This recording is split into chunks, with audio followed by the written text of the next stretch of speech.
Remarque, on rentre dans une époque où tu as des engins de plus en plus fous. Plus des gars de plus en plus fous d'ailleurs. On commence à louvoyer avant de quitter la plage. C'est pas possible d'abattre. Le bateau s'envole.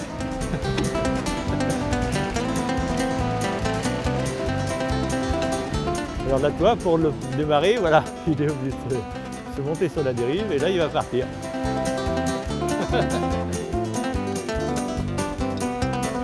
Alors déjà là, il faut quand même régler l'écoute de telle façon de se trouver face au vent. Et voilà, maintenant, tout est un jeu d'équilibre.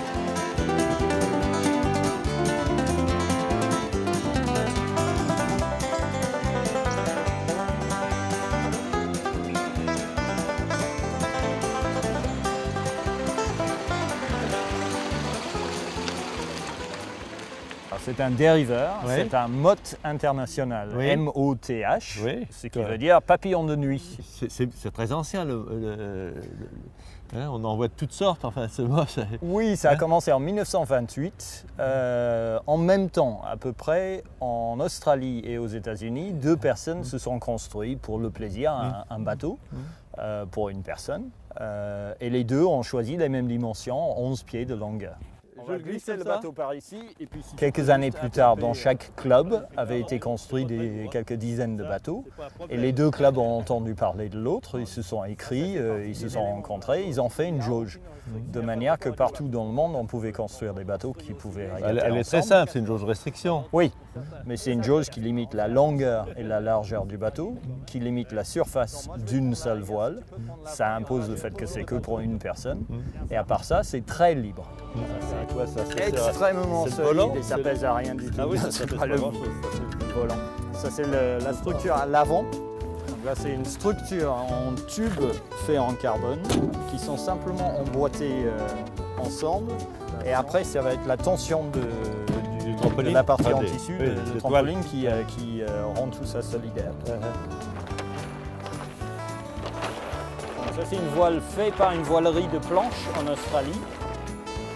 Et c'est une coupe spécifique pour ce bateau, de manière de pouvoir exploiter toute la puissance. Parce que ça, on ne pourrait pas le tenir à main levée.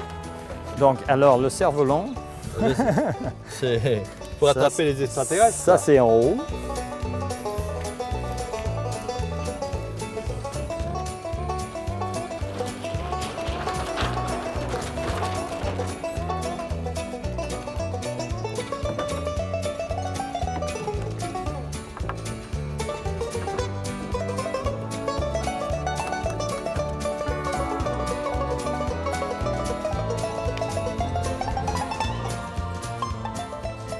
Tu m'as expliqué ça un petit peu le but hein, de ces ailettes. Oui. Hein? C'est un élément qui contrôle, qui atténue l'envie de tanguer. bateau de tanguer Oui. et dans les conditions extrêmes De s'encir, oui. C'est à zéro incidence, ça ne fait ni porter ni tirer en navigation normale, mais dès que le bateau sort de sa ligne, là ça corrige. Pour compenser le fait que le bateau est très fin en fait des deux extrémités. Oui. C'est bon, je l'ai.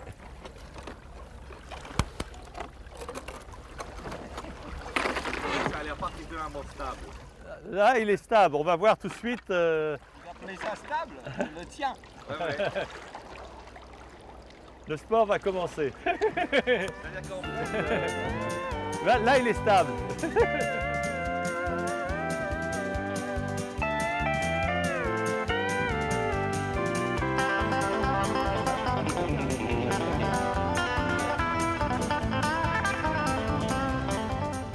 À cette vitesse, tu mets les trappes relativement dans l'eau là.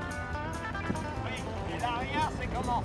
L'arrière, tu es quand même enfoncé parce que tu manques encore un peu de vitesse là.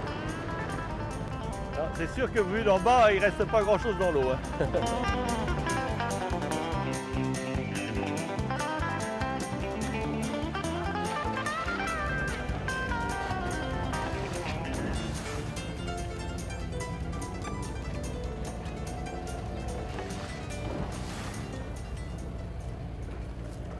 La vague a rompu l'écoulement sur la voile et ça Ça lui a fait perdre son appui. Dans les petites vagues. Oui, tout à fait. Il a un phénomène de tossement. Ce qui est effectivement, il est normal, hein, il n'a pas beaucoup de capacité de flotteur, donc le tossement se fait sentir effectivement. Oui.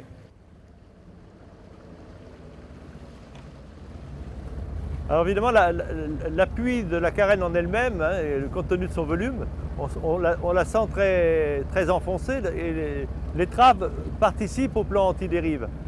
Hein, la carène a un bouchon assez marqué et donc le bateau se cale et profite de cet appui. La position est volontaire et de la même façon, il a basculé le mât un peu plus sur l'avant qu'il ne l'aurait dans la brise. Hein, dans la brise, on va rebasculer le centre vélique plus sur l'arrière et lui-même va se tenir à l'arrière des deux ailes, de telle façon que son centre de gravité, son poids, donc qui est 3 fois le poids du bateau pratiquement, hein, soit sensiblement à la verticale du centre de voilure pour donner de la stabilité. Sinon, la masse du barreur en déplacement pourrait entraîner, quand le bateau tape dans une vague, un mouvement de rotation sur le seul poids du barreur qui ferait chasser le bateau. Mais l'étrave laisse voir son brillon à ce moment-là. Et donc il s'appuie sur la partie plane qui est dessous, sous la carène, qui va lui donner une force de sustentation verticale, hein, puisque les pressions sont normales à la surface. Donc cette pression le chasse vers le haut.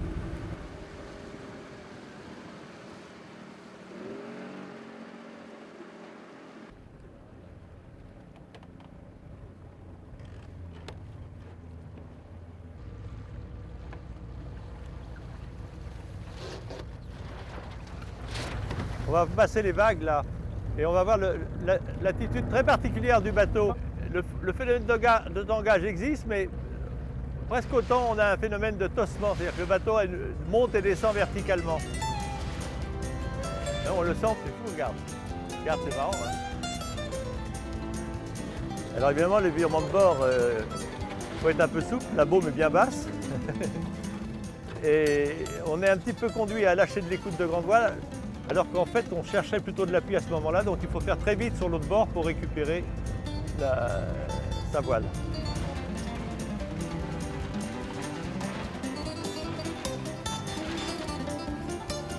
Ça va moins bien. Ça va moins bien quand tu coules par l'arrière là. Je perds tout le vent apparent et on va finir par nager. T'as une herbe dans ta dérive, ça te freine. Hein. Alors ce que je peux vous montrer, c'est le faible volume de l'arrière du bateau qui peut provoquer des situations un peu curieuses si on reste trop à l'arrière pendant le virement.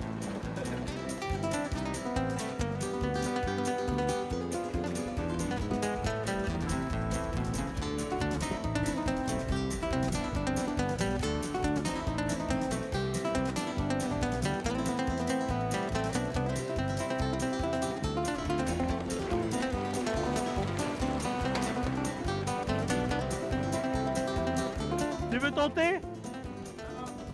Je vous inviter à bord si vous...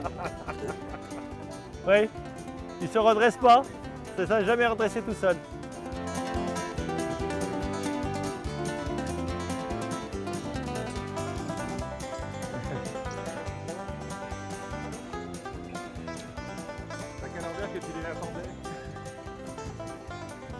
Alors là, on voit l'usage du cordage qui était placé sous l'aile.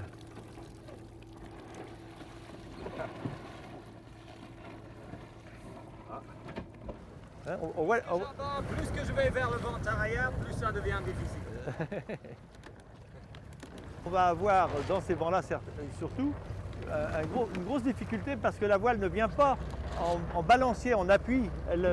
Sur le mouvement de roulis, elle traverse le vent. Donc la force sur la voile est bonne, mais elle n'est pas latérale, elle n'est que frontale. Donc en latéral, elle ne retient pas le mouvement du bateau en équilibre. En fait, comme il perd une grande partie de l'appui que lui donne du phénomène de balancier que lui apporte sa grande voile, il ne reste que plus que l'équilibre donné statiquement par la carène. Et comme elle est nulle sur ce plan, et bien évidemment, il a tous les problèmes inhérents à ce manque d'équilibre. Il n'y a pas d'équilibre statique.